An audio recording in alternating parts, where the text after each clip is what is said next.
sa banal na templo. Purihin siya ng lahat ng tao.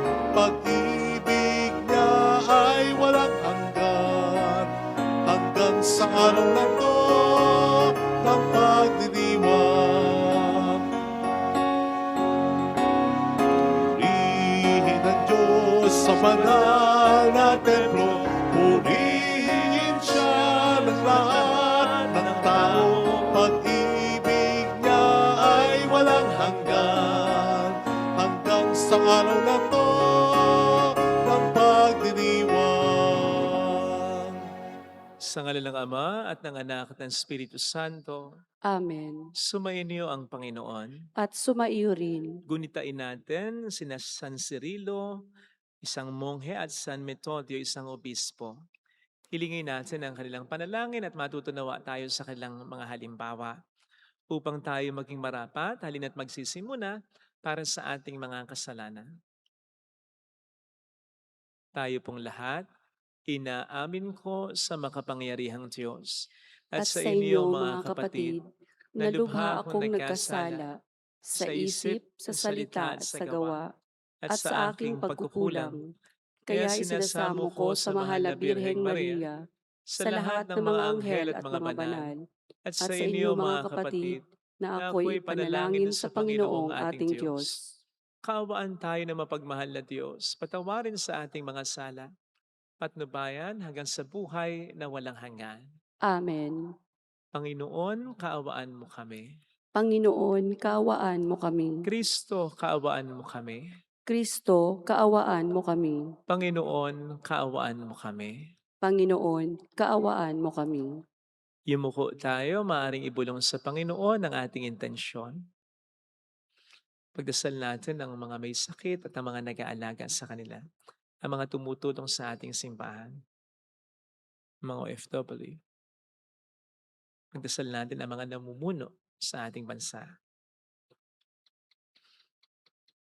Manalangin tayo.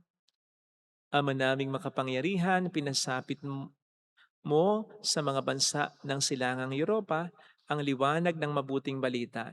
Nung ito'y pangaral ng magkapatid na San Cirilo at San Metodio, ang aming buong pagkatao ay puspos nawa ng liwanag ng kabatiran tungkol sa iyong salita.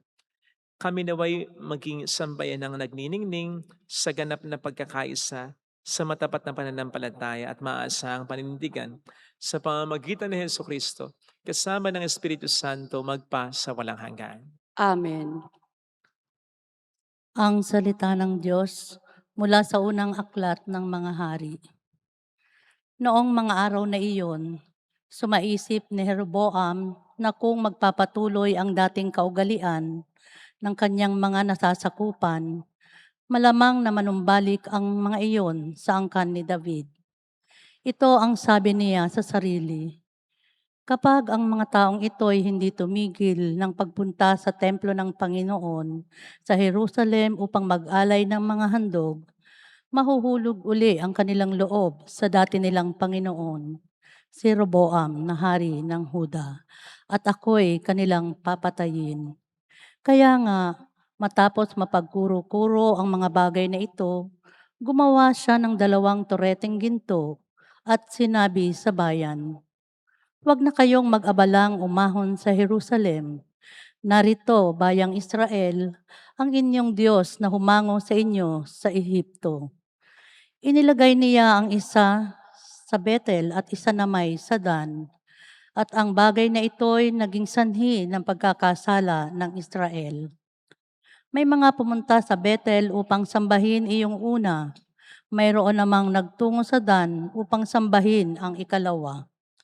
Nagtayo pa siya ng mga sambahan sa burol at naglagay ng mga saserdoteng hindi mula sa lipi ni Levi, kundi mga karaniwang tao lamang.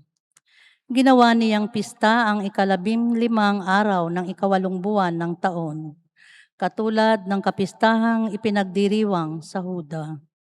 Naghandog siya sa dambana sa Bethel, sa mga toreteng ginto na kanyang ginawa roon, at ipinaglingkod niya roon ang mga saserdoteng inilagay niya sa mga sambahan sa burol. Sa kabila ng ganitong mga pangyayari, hindi tumigil si Jeroboam sa kanyang masamang gawain. Patuloy pa rin siya sa paglalagay ng mga saserdoteng hindi mula sa lipi ni Levi. Sino mang may gusto ay ginagawa niyang saserdote ng mga sambahan sa burol. Dahil sa mga ginawang ito ni Jeroboam, kinamuhian ng Diyos ang kanyang sambahayan. Ito ang naging sanhi ng hindi niya pananatili sa pagkahari. Ang salita ng Diyos. Salamat sa Diyos.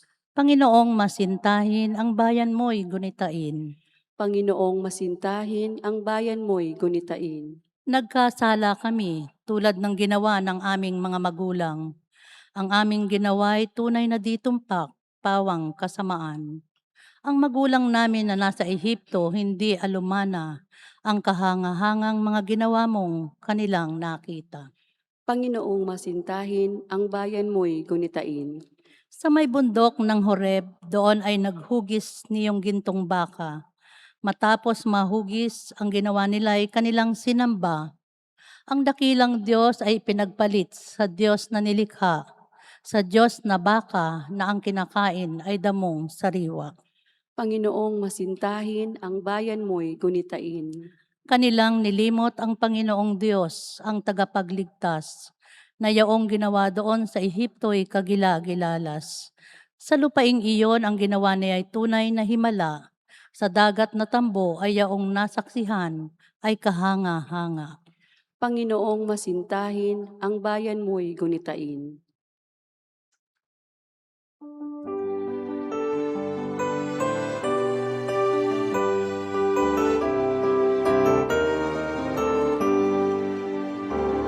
Hallelujah, hallelujah, hallelujah, hallelujah. Hallelujah, hallelujah, hallelujah, hallelujah. Sumayin niyo ang Panginoon. At sumaiyo rin. Ang mabuting balita po ng Panginoon ayon kay San Marcos. Papuri sa iyo, Panginoon. Noong mga araw na iyon, muling nagkatipon ang mga tao. Naubos na nila ang kanilang pagkain. Kaya tinawag ni Jesus ang kaniyang mga alagad at sinabi sa kanila, "Nahabag ako sa mga taong ito, sapagkat 3 araw na ngayong kasama ko sila at wala silang makain. Kung pauwiin ko ng gutom, mahilo sila sa daan.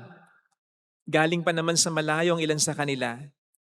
Saan po tayo kukuha ng tinapay dito sa ilang para magkasya sa ganito karaming tao?"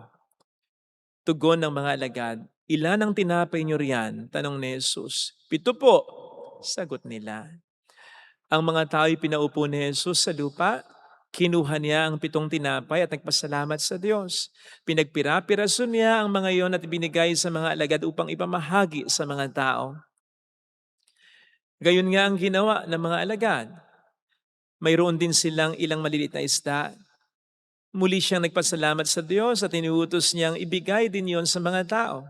Kumain ng lahat ng nabusog at nang tipunin nila ang mga pira-pirasong tinapay na lumabis, nakapuno sila ng 7 bakul na malalaki.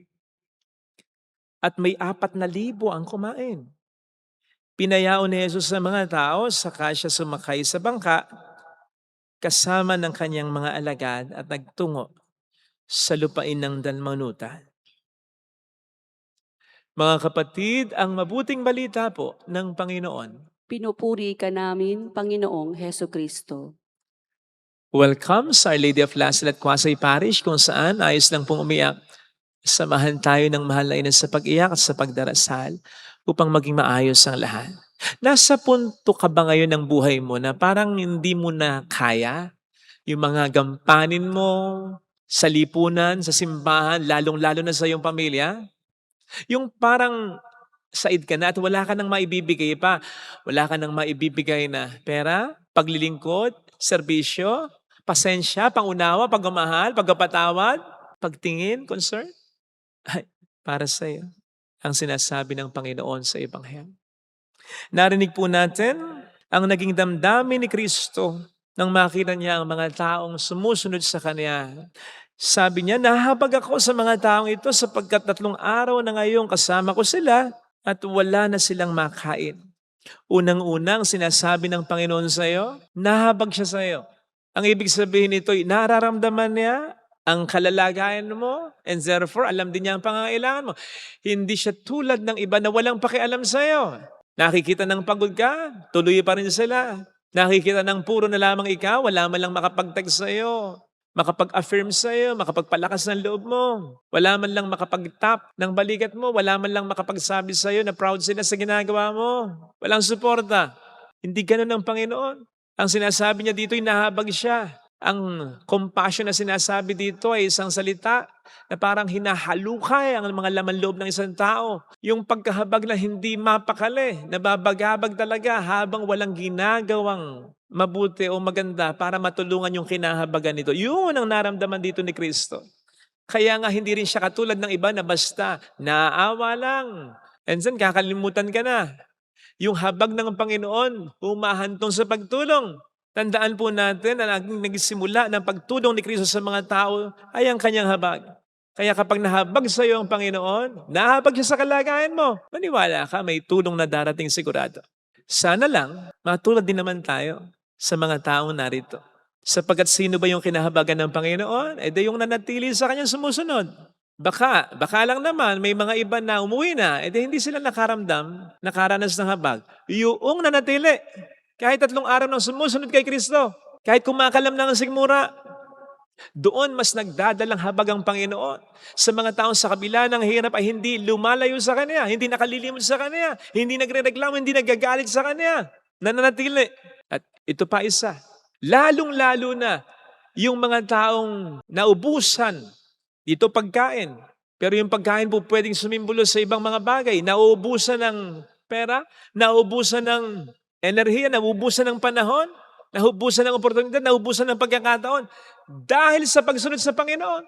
Sapagkat may mga taong nauubusan ng pera, ng enerhiya, ng pagkakataon dahil sa kawaldasan. May mga taong nauubusan dahil sa pagiging makamundo, pagiging hindi kontento. May mga taong nauubusan dahil sa pagkawaldas o dahil sa mga bisyo. I don't think magdadalang habag sila sa kanilang Panginoon. Not unless hihingi sila ng tawad. Not unless sabihin nila, hindi na po ako magwawaldas para hindi na maubos ang biyaya mo. Pero yung mga nauubusan ng pera dahil sa pagtulong sa kapwa, lalong-lalo na sa pamilya, yung mga nauubusan ng lakas dahil sa pag-iisip ng kapakanan ng iba, yung mga nauubusan ng oportunidad dahil ang laging iniisip ay ang iba, yung parang nauubusan na rin ng pasensya, ng pagmamahal, ng pangunawa.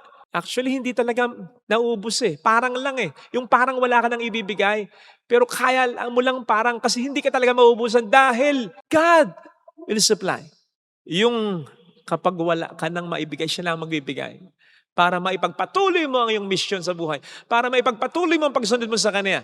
Kasi naubusan ka, quote unquote, kasi hindi ka talaga maubusan. Dahil sa pagsunod sa Kanya. Dahil sa pagbubuhat ng krus ng iba. Dahil sa pagsasakripisyo para sa iba. Dahil sa paninindigan sa kung anong tama at kung anong mabuti. Dahil sa pagsunod pa rin sa Diyos. Kahit walang nakikita magandang resulta sa kabila ng araw-araw na pagdarasal. Iyon, sigurado ko doon. Doon natitinag ang puso ng Diyos sa mga taong dahil sa pagsunod sa Kanya ay wari nila'y nauubusan sila. Hindi tayo maubusan sapagkat tutugunan ng Panginoon ang ating pangangailangan. Again, dahil nararamdaman ng Panginoon ang ating kalagayan. Kasi ginawa niya yan eh. Siya mismo naubos eh para sa ating kaligtasan. At kung tayo sumusunod sa Kanya na nauubos tayo para sa iba, I don't think tayo maubusan. Susuplayan niya tayo ng ating mga pangangailangan. Sobra pa para maipagpatuloy natin ang pagsunod natin sa Kanya. Ito po sana mga kapatid ng ating pagdasal na biyaya sa ating banal na misa. Ilagay po natin ang ating kanang kamay sa tapat ng ating puso.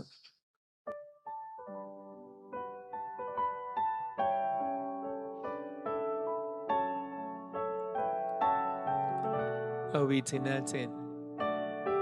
Alam kong may magagawa ang Diyos.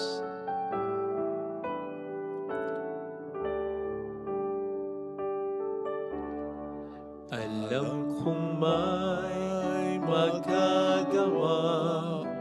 ang Diyos. Alam kong may magagawa ang Diyos. Alam kong may magagawa. Walang imposible sa Kanya. Ang Diyos. Kung ako'y magtatapat, Kung ako'y magtatapat. sa Kanya'y maglilingkod. Sa Kanya'y maglilingkod. Alam kong may magagawa ang Diyos. May magagawa ang Diyos. Alam kong diringhin ng Diyos ang samo ko, Alam kong di sapagkat anak niya ako. ng Diyos ang samo ko. Alam kong diringhin ng Diyos ang samo ko, Alam kong di ringgit ang Diyos sapagkat ang mahal niya samo ako. ko. Kung ako'y magtatapat, Kung ako'y magtatapat. sa Kanya'y maglilingkod. Sa Kanya'y maglilingkod. Alam kong diringhin ng Diyos ang samo ko. Diringgin ng Diyos Humigit tayo. samo ko. Panginoon, tulungan mo ako na parang wala na. Walang na maibibigay. Parang lang kasi alam kong meron pa. Dahil manggagaling hindi yun sa akin kundi sa iyo. Ako naman po ay nauubos. Hindi para sa sarili ko kundi para sa iba. Nakakalimutan ko na nga rin po yung para sa akin. Sustain me, O God. Paramdam mo sa akin na hindi ako dapat matakot. Hindi ako dapat malungkot. Kasi sa pagtulog ko, gumagawa ka sa paggising ko, siguradong may biyaya na. Hindi mo pababayaan ang taong sumusunod sa'yo, di ba? Let me hold on to this. Hallelujah! Purihin ang Diyos. Hallelujah! Pasalamatan siya. Siya ay muling babalik sa atin. Hindi niya tayo iiwan. Hindi niya tayo pababayaan. Paniwalaan natin yan. Hallelujah! Purihin ang Diyos. Hallelujah! Sa takdang panahon, babalik ang Panginoon upang tayo ay kunin. Tapat siya sa kaniyang mga pinangako sa atin. God is the same yesterday, today, and forever. Kung maasahan siya noon, maasahan siya ngayon. Mayroong magandang mangyayari sa iyo. Hindi ka pababayaan ng Diyos. Kung para sa Kanya, ikaw ay parang nauubos. Hindi ka pababayaan ng Diyos na maubos. Mayroong magandang mangyayari. At yung mga tipo ng buhay na yan, ang siyang dinudugtungan ng Diyos. Dito sa lupa hanggang sa kabila. Mga punong namumunga ng sagana. Mga liwanag at tunay na nakapagbibigay ng liwanag sa iba. Biyaya ka at isusustain ka niya. Papuri sa Ama at sa Anak sa Espiritu Santo. Kapara ng sa unang-una, ngayon at magpakailanman, magpasa walang hanggan. Amen. Pag-aalay.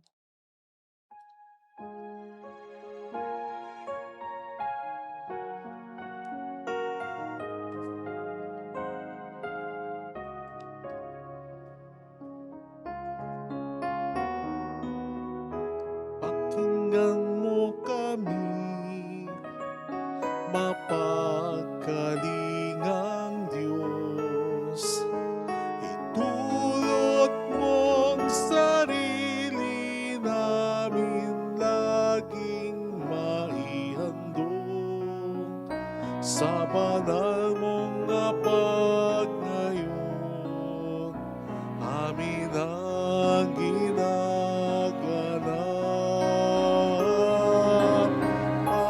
Pag-alay namin sana'y kalugdan mo.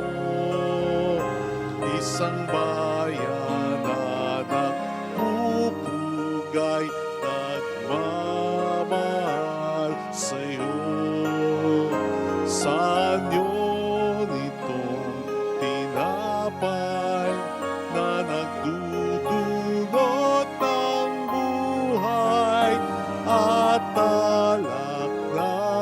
sa gisag na bigay mong kaligtasan.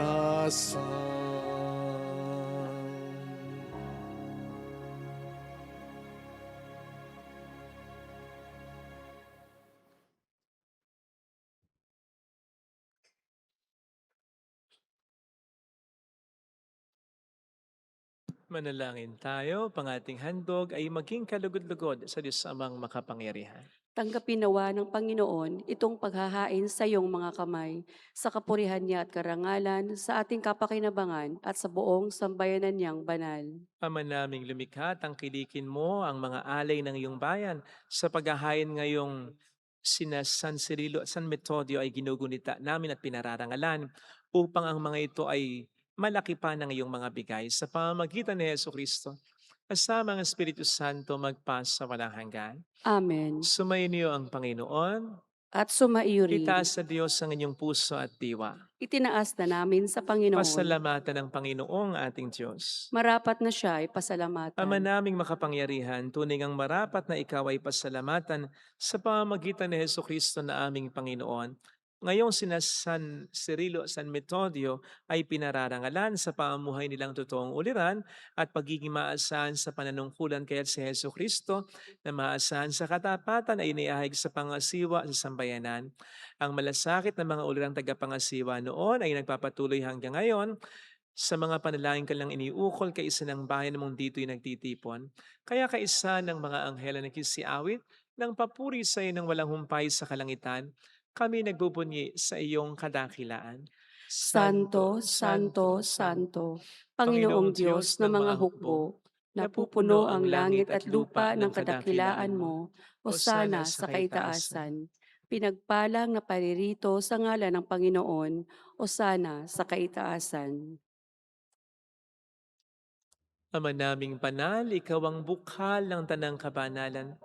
Kaya't sa pamamagitan ng iyong Espiritu gawin mong banal ang mga kaloob na ito upang para sa amin ay maging katawan at dugo ng aming Panginoong Hesukristo. Bago niya pinagtiis ang kusang loob na maging handog, inawakan niya ang tinapay, pinasalamatan ka niya, pinaghati-hati niya iyon. Niabot sa kaniyang mga alagad at sinabi, "Tanggapin ninyong lahat ito at kanin. Ito ang aking katawan na ihahandog para sa inyo."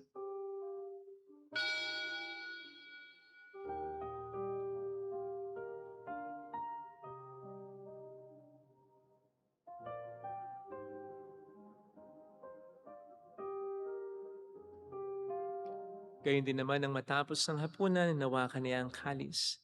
Huli kaniyang pinasalamatan. Iniabot niya ang kalis sa kaniyang mga alagad at sinabi, "Tanggapin ninyong lahat ito at inumin. Ito ang kalis ng aking dugo ng bago't walang hanggang tipan. Ang aking dugo na ibubuhos para sa inyo at para sa lahat. Sa ikapagpatawad ng mga kasalanan, gawin niyo ito sa pag-alaala sa akin."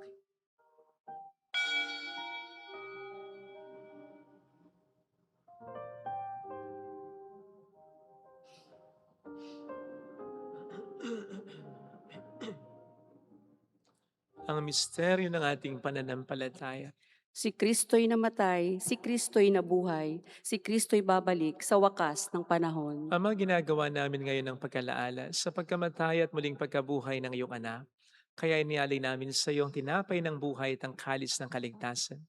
Kami nagpapasalamat dahil kami iyong minarapat at tumayo sa harap mo para maglingkod sa iyo. Sinasamo namin kami na magsasalo sa katawan at dugo ni Kristo ay mabuklod sa pagkakaisa sa pamamagitan ng Espiritu Santo. Ama, lingapin mo ang iyong simbahang laganap sa buong daigdig. Puspusin mo kami sa pag-ibig. Kaisa, ni Leon na aming Papa, ni Dennis na aming Obispo at ng Tanang Kaparian. Alalahanin mo ang mga kapatid naming nahimlay nang may pag-asang sila'y muling mabubuhay, lalo ng aming mga ipagdarasal. Saglit nating ipagdasal ang ating mga kakilalang yumao na. Kawaan mo sila at patuloyin sa iyong kaliwanagan.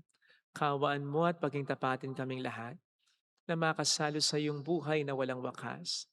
Kaysa ang mahal na Birhen ng Lasalet, ang ina ng Diyos, isanuse ang kabiyak ng kanyang puso lahat ng mga banal, San Cirilo, San Metodio na namuhay dito sa daigdig ng kalugod-lugod sa iyo, Maipagdiwang naman namin ang pagpupuri sa ikararangal mo sa pamamagitan ng iyong anak na aming Panginoong Hesukristo.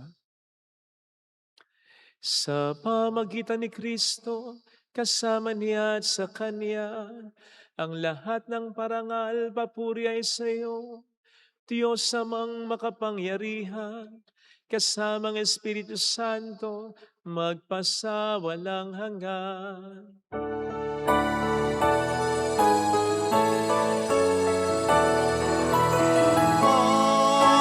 Amen, amen.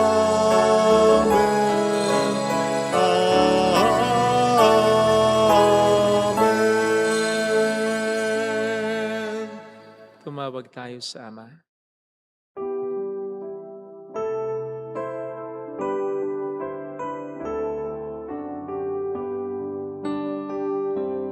Ama namin, sumasalangit ka, sambahin ang ngalan mo, mapasa amin ang kaharian mo, sundin ang loob mo dito sa lupa para ng sa langit.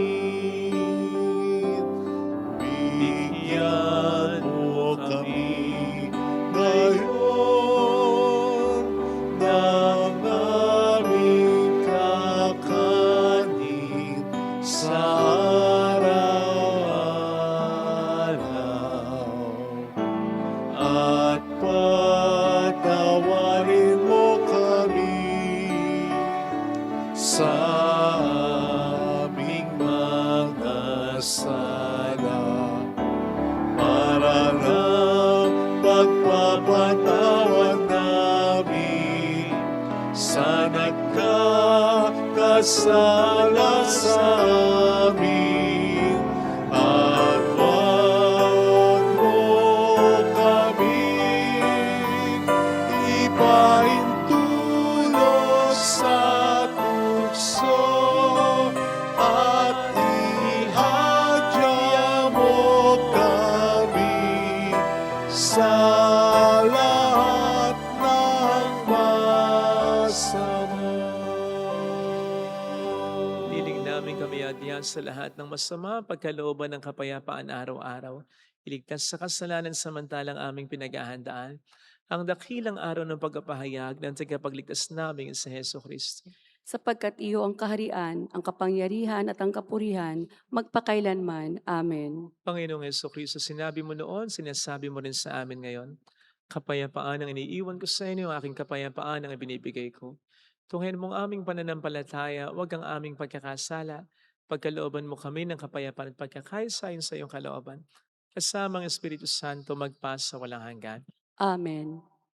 Ang kapayapaan ng Panginoon ay sumainyo daw ang lahat.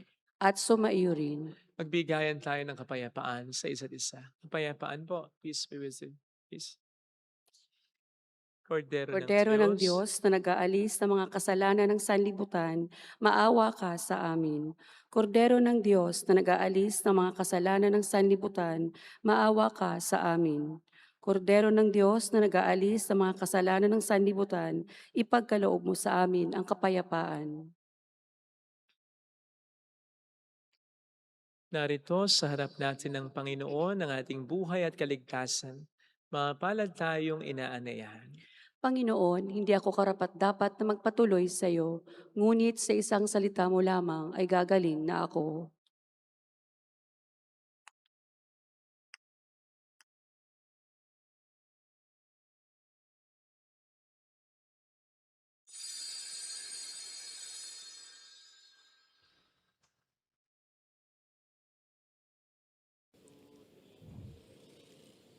Panalangin para sa espiritual na pakikinabang. Panginoong Hesus, ako ay naniniwala na ikaw ay nasa kabanal-banalang sakramento. Iniibig kita ng higit sa lahat at ninanasa kong tanggapin ka sa aking kaluluwa. Sapagkat sa mga sandaling ito, hindi kita matatanggap sa sakramento. Tumuloy ka sa Espiritu sa aking puso. Niyayakap kita na para bang naririto ka na. Inaalay ko ng buong buo ang aking sarili sa iyo. Huwag mong hayaang mawalay ako sa iyo. Amen.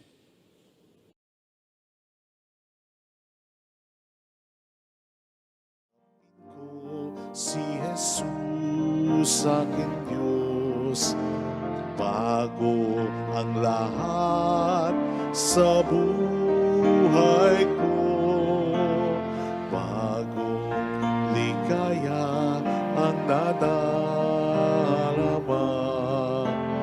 bago pag-asa ang nakikita.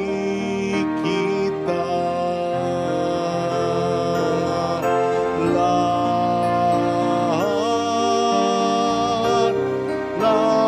ay aking ibibigay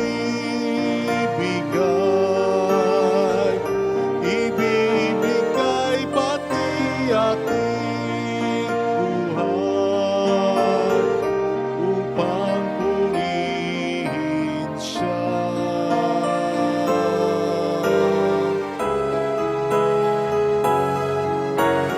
Lahat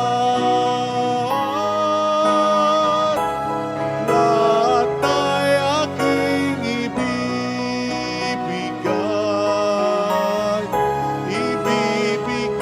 pati aking buhay upang purihin siya, upang purihin siya, upang purihin siya.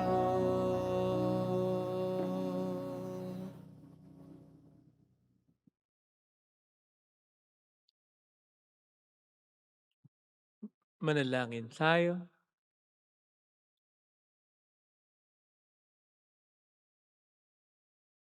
Ama naming mapagmahal, ang tinanggap naming banal na pakikinabang ngayong sina San Cirilo at San Metodio ay pinararangalan, ay maging tulong nawa sa amin ngayon at kailanman sa pamamagitan ni Jesucristo at sama ng Espiritu Santo magpasa walang hanggan. Amen. Holy God, Holy Mighty One, Holy Immortal One. Have mercy on us and on the whole world. Holy God, Holy Mighty One, Holy Immortal One. Have mercy on us and on the whole world. Holy God, Holy Mighty One, Holy Immortal One. Have mercy on us and on the whole world. Jesus, King of Mercy, We trust in you. alalahanin. Alalahanin, o mahal na Birhen ng Lasalet, Ina ng pag-asa. Ikaw ang nagpaalala sa amin magbalik loob sa Ama. Ito ang nagpapatunay na ang kagandahang loob mo'y nanatiling busilak. Sa pag-aaruga mo sa amin, tungkulin mo'y tinupad. Sa paanan ni Kristo'y itinuring mo kaming mga tunay mong anak. Kaya ninais mong isay, huwag mapahamak. Maging sa iyong walang tigil na pananalangin, pati luhay pumatak. Huwag namang mawala ng saysay ang iyong paghihirap. Hiling nawa namin sa iyo, o aming inang liyag, na matapos ang pagkikibaka namin sa mundong ito, at sa pananatili naming tapat kay Kristo, sa kapurihan mo'y makibahagi kaming ganap, upang kung nasaan ka ngayon, maparoon din kaming lahat, at ang kaganapan ng kaluwalhatian ng Diyos Amay tuluyang matupad, siya nawa. Mahal na Birhen ng Lasalet, kapagkasundo ng mga makasalanan. Ipanalangin mong walang patid kaming mga dumudulog sa iyo. Marami pong salamat sa inyong pakikisa at sa mga tulong na binibigay ninyo. Nagiging dahilan para marami din tayong matulungan. Salamat po. Ang Panginoon na po ang bahala na gumanti sa inyo. Yan po ang lagi naming dasal. Lagi kong personal na dasal dito. Salamat po.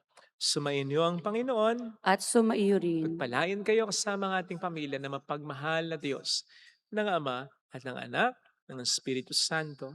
Amen. Umayo tayo sa kapayapaan ni Kristo. Salamat sa Diyos. Salamat din po.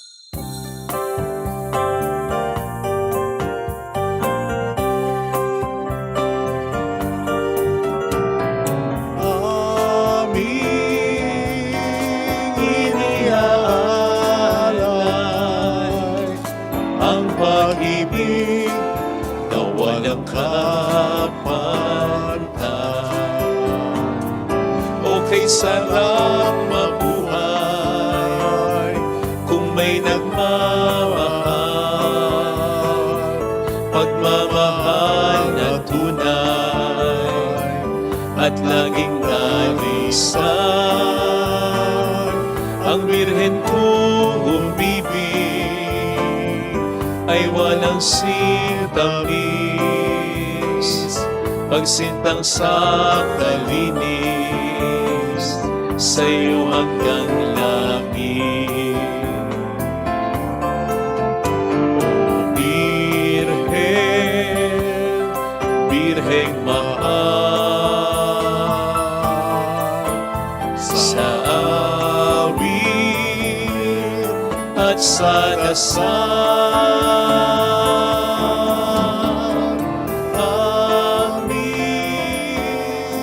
iniaalay